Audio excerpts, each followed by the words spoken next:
আপনারা যে ক্যাম্পাসে আসছেন এই ক্যাম্পাসে দেখবেন কিছু সময় পার হবার পরে দুটো চিত্র দেখবেন খুব ভালোভাবে। একটা চিত্র হচ্ছে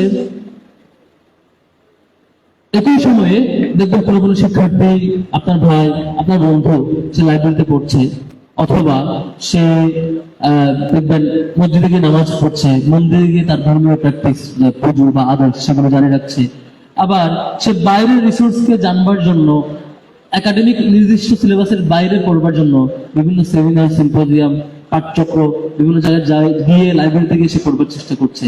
অথবা দেখে থাকবেন সে সময়টাতে আপনার কোনো বন্ধু কিংবা বান্ধবী সে আড্ডায় মেতে উঠছে, সে মদের আসর কিংবা গাঁজার আসরে সময় কাটাচ্ছে, হলের ছাদে বসে কিংবা কোনো একটা কর্নারে গিয়ে বন্ধুদের সাথে বিড়ির টান দিয়ে কিংবা গাঁজার টান দিয়ে সুখী সময় পার করবার চেষ্টা করছে। অথবা তিনি কোনো ভাইয়ের পিছিয়ে পিছিয়ে মিছিল করতে করতে সময় পার করার মধ্যে দিয়ে তার আনন্দ, তার সর্বোচ্চ সফলতা তিনি মনে করছেন। 5-6 বছর পার হওয়ার পরে দেখবেন একসাথে ক্লাস শুরু করেছিলেন আপনার কোন এক বন্ধু, তিনি এখনো দিনে কয়েকবার মদ খাওয়ার মধ্যে দিয়ে তিনি তার সফলতা খুঁজে পান। আরেক বন্ধু তিনি তার ক্যারিয়ারে উচ্চ শিখরে গিয়ে সবার আইডল হতে পারার মধ্য দিয়ে তিনি তার সফলতা খুঁজে পান। আরেক বন্ধু তিনি পিতামাতার স্বপ্নের সন্তান কিংবা তার চোখের আদর্শ, চোখ প্রসিদ্ধকার এক সন্তান হিসেবে রূপ নিয়ে তিনি সকলের রোল মডেল হয়েছেন। আবার আপনি দেখবেন আরেক কোন এক বন্ধু পিতামাতার অভিশপ্ত শয়তানে পরিণত হয়েছে, যাকে কেউ এখন দেখতে পার না। এলাকার যে যুবকেরা, এলাকার যে শিশুরা, যে মুরব্বীরা তাকে নিয়ে গর্ব করতো, 5 বছর পরে চিত্র পাল্টে গেছে। আমি আমার ক্যাম্পাসে দেখেছি, আমি যখন ফার্স্ট ইয়ার আসছি একসাথে একই রুমে ঘুমিয়েছি, একসাথে মসজিদে গিয়ে নামাজ পড়েছি, ফজরের সময় নামাজ পড়েছি। 5 বছর পরে দেখেছি তিনি প্রকাশ্যে গাঁজা খান, প্রকাশ্যে মদ খান, প্রকাশ্যে আজে বাজে অশ্লীল কাজ করেন। কিন্তু তার বিবেকে একটু বাধা দেয় না, কারণ তার বিবেকটা তেমন করে গড়ে উঠেছে 5 বছরে। এই ক্যাম্পাসে সবকিছু আয়োজন আছে, কেউ আপনাকে নিষেধ করবে না তুমি এটা করো, এটা করো না। আপনি খারাপ কাজে জড়াতে পারেন, আপনি ভালো কাজে জড়াতে পারেন। মাঝে 5টা বছর এই ক্যাম্পাস কারোর জন্য অভিশাপের কারণ হয়, এই ক্যাম্পাস কারোর জন্য সফলতার কারণ হয়। আমার মনে হয় যে ভাই এবং বোনেরা এখানে উপস্থিত আছেন, আপনারা আপনার বন্ধু বাছাই সতর্ক হবেন। যে বন্ধুরা আপনাকে বিপথে নিয়ে যায় তাদেরকে কাছে আনবার ক্ষেত্রে, কাছে আসবার ক্ষেত্রে, কাছে টেনে আনবার ক্ষেত্রে সতর্ক থাকবেন, সেটুকু অনুরোধ থাকবে। ক্যাম্পাসের বিশাল ডাইভার্স এরিয়া, এই ক্যাম্পাসে 5টা বছর পার হবার মধ্যে দেখবেন আপনার বন্ধু আজকে পাশে যিনি বসে আছেন তিনি বেশ বিতার্কিক হয়ে বেড়ে উঠেছেন। আপনার যে বন্ধু তিনি ডিপার্টমেন্টে বেস্ট রেজাল্ট করে বের হয়ে উঠছেন। আপনার যে বন্ধু তিনি ভালো পড়াশোনা এবং অধ্যবসায়ের মধ্যে দিয়ে তার সর্বোচ্চ সফলতার উচ্চ উদাহরণ তিনি দেখিয়েছেন প্রত্যেকটা জায়গায়। আপনারা তিনি দেখবেন তিনি তার যত লিমিটেশন ছিল সবকটা লিমিটেশন তিনি এখানে ফেস করে তিনি তার কোয়ালিটি দেখাতে পেরেছেন।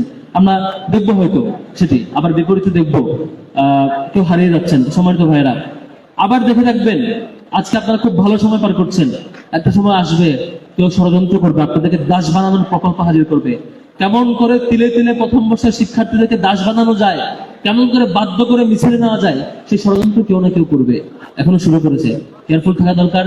আমরা একটা সময় দেখেছিলাম এখানে প্রথম বর্ষের শিক্ষার্থীদেরকে বলা হতো তুই ডিবেটে যাবি কেন, তুই ওই প্রোগ্রামে যাবি কেন, হুমকি দেওয়া হতো, গেলে পিটানো হইতো। তাকে বলা হইতো এই ক্যাম্পাস তার নিজস্ব রাজনৈতিক অর্জন, এই ক্যাম্পাসে আপনি গেলে তার ম্যান্ডেট নিয়ে যাওয়া লাগবে। বলা হতো তার মিছিলে না গেলে আপনাকে পিটানো হবে, আপনি কিছু বলতে পারবেন না, আপনি ক্লাস ফাঁকি দিয়ে তার মিছিলে যাওয়া লাগবে, আর নয়তো আপনার টর্চার করা হবে।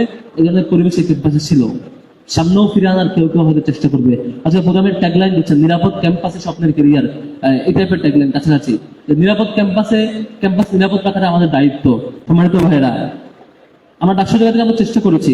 ছাত্র শিবির যখন ল্যান্ডস্লাইড ভিক্টোরি পেয়েছে, এই বিরাট সফলতার পরে, এই বিজয়ের পরে ছাত্র শিবির চেষ্টা করেছে যে প্রচন্ড দ্বিমতকারী শিক্ষার্থী যাতে আমার সামনে এসে আমার সাথে দ্বিমত করতে পারেন। আমরা মনে করেছি, আমরা বলেছি বারবার যে আমরা তখন সফল হব যখন আমাদের দ্বিমত করা শিক্ষার্থী আমার পাশে এসে চোখে চোখে চোখ রেখে আঙ্গুল তুলে বলতে পারবে ভাই আপনার এই ভুল ছিল, আমার সাথে দ্বিমতটা তিনি প্রকাশ্য করতে পারবেন এবং আমি শুধরাতে নিতে পারবো। আমি তখন সফল লিডার হতে পারবো যখন আপনার সুন্দর ক্রিটিক, গঠনমূলক সমালোচনা আমি রিয়াক্ট না করে, বিপরীত রিয়াক্ট না করে, বরং আমি শুধরে যাওয়ার উপকরণ হিসেবে গ্রহণ করবো, তখন আমি সফল হবো। আমরা চেষ্টা করেছি গত এই লম্বা 5-7 মাস যেটা পার হয়েছে। গত নবীনবরণ আর এই নবীনবরণের পার্থক্য হচ্ছে, গত নবীনবরণ আমি বিশ্ববিদ্যালয়ের সভাপতি হিসেবে ছিলাম, প্রোগ্রাম পরিচালনা করেছি। আজকে ডাকসু নির্বাচনে জিএস হিসেবে আসছি। আজকে বলতে পারি যে বাজেটের বাইরে এসেও আমাদের শিক্ষার্থী বোনদের জন্য আমরা চেষ্টা করেছি একটি ফিমেল জিমনেশিয়াম আলাদা করা, যেখানে আমাদের বোনেরা গিয়ে প্র্যাকটিস করবে। আমরা বলতে পারি আমরা চেষ্টা করেছি বাস রুটে স্পেশাল বাজেট নিয়ে এসে শনিবারের বাস কিংবা সান্ধ্যকালীন বাস রুট চেষ্টা করে, আমরা বলতে পারবো আমরা চেষ্টা করেছি সেন্টারের মধ্যে সংস্কার নিশ্চিত করা। আমরা বলতে পারি আমরা চেষ্টা করেছি যে বিশ্ববিদ্যালয়ের ডাকসু নির্বাচন যাতে একাডেমিক ক্যালেন্ডারে থাকে সেটি সর্বোচ্চ ম্যানেজমেন্ট মিটিং এ অ্যাপ্রুভ করে ক্যালেন্ডার কমিটিতে নিয়ে যাওয়া। আমরা বলতে পারবো যে আমাদের মাতৃত্বকালীন ছুটি সহ যেসব এজেন্ট ইস্তেহারে ছিল সব ইস্তেহারগুলো আমরা পুনর্জন চেষ্টা করেছি। আমরা বলতে পারবো ইস্তেহারের বাইরে এসে আমাদের বোনদের জন্য আমরা কয়েকদিন আগে বেশ কয়েকটা হলে রিডিং আমরা এসি হস্তান্তর করেছি যাতে করে আপনাদের সেন্ট্রাল লেভেল লাইন ধরতে না হয়। আমাদের কমিটমেন্ট এইটা। একটা সময় আমরা দাঁড়িয়ে বলবো যে ভাই আমরা ইস্তেহারের লিখিত কমিটমেন্টের ভিতরে আমরা আবদ্ধ ছিলাম না, বরং আমরা আমাদের হৃদয়ের সর্বোচ্চটুকু বোঝ দিয়ে, আমাদের সক্ষমতার সর্বোচ্চটুকু, আমাদের চিন্তার সর্বোচ্চটুকু শক্তি দিয়ে আপনাদের কাছাকাছি যাওয়ার চেষ্টা করেছি, আপনাদের চাওয়াগুলো পূরণ করার চেষ্টা করেছি। আপনার হৃদয়ের চাহিদা আমাদের হৃদয়ের চাহিদার সাথে অ্যাডজাস্ট করার চেষ্টা করেছি। আপনার হৃদয়ের প্রত্যাশা, আপনার অনুভূতি, আপনার ক্রাইসিসের সাথে আমাদের পরিকল্পনার সাথে অ্যাডজাস্ট করার চেষ্টা করেছি, যাতে করে প্রত্যেকটা শিক্ষার্থী, প্রত্যেকটা ভাই এবং বোন আমাদের সাথে কানেক্ট ফিল করে। আপনারা দেখেছেন গত কয়েকদিন আগে শাহবাগের ঘটনা, ছোট্ট একটা ঘটনাকে কেন্দ্র করে তারা একটা ফেক ফটো ছড়িয়ে নির্দিষ্ট ছাত্র সংগঠন শেষ পর্যন্ত শাহবাগে মব তৈরি করে থানায় আক্রমণ করে যে আইনের সহযোগিতা চাওয়া ভিকটিম শিক্ষার্থী যার ব্যাপারে একটা ফটোকার্ড ছড়ানো হয়েছিল ছাত্র শিবিরের দায়িত্বশীল, তার উপর টর্চার করা হয়েছে, তাকে আইনের সহযোগিতা দেওয়া হয় না। বিপরীতে সেখানে যখন আমরা যাই আমাদের ব্যবসা প্রতিনিধিকে আক্রমণ করা হয়। তারা একটাই চায়, একটাই পরিকল্পনা, সামনে হয়তো মিলিয়ে নেবেন আপনারা, তারা চায় ছোট ইস্যুকে কেন্দ্র করে সংঘাত তৈরি করবে, সংঘাত তৈরি করে দুই গ্রুপে এখানে মারামারি হবে, মারামারি হওয়ার পর পুলিশ ঢুকাবে, পুলিশ ঢুকায় বলবে যে দুই গ্রুপে মারামারি হচ্ছে সেজন্য পুলিশ আসছে, তারপরে হল দখল করবে।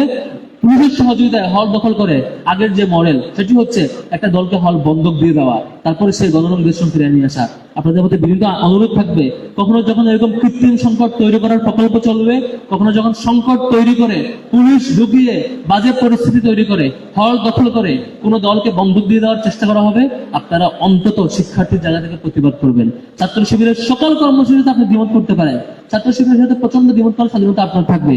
নবীনবরণ, আজকের নবীনবরণ তখনই সফল হবে যখন আমাদের ভাই বোনেরা যারা অংশগ্রহণ করেছেন তারা ছাত্র শিবিরের ভুলগুলো ধরিয়ে দিবেন, সবার সাথে দ্বিমত করবেন, এবং তখন সফল হবে যখন আপনারা এখান থেকে যাবার পরে স্বাধীন শিক্ষার্থী হিসেবে যেমন করে ছাত্র শিবিরে ভুল করবেন তেমন করে অন্য কোনো ছাত্র সংগঠন এখানে ক্যাম্পাস দখল করতে চাইলে তার প্রতিবাদ করবেন। এটুকু আমরা আশা করতেই পারি, আমরা আশা করবো ইনশাল্লাহ। আপনারা আজকে যারা এক্সপার্ট আসছেন শিক্ষকগণ তাদের আলোচনা শুনবেন, আপনার স্বপ্নের ক্যারিয়ার নিরাপদ ক্যাম্পাসে নিশ্চিত করতে চাইবেন ইনশাল্লাহ।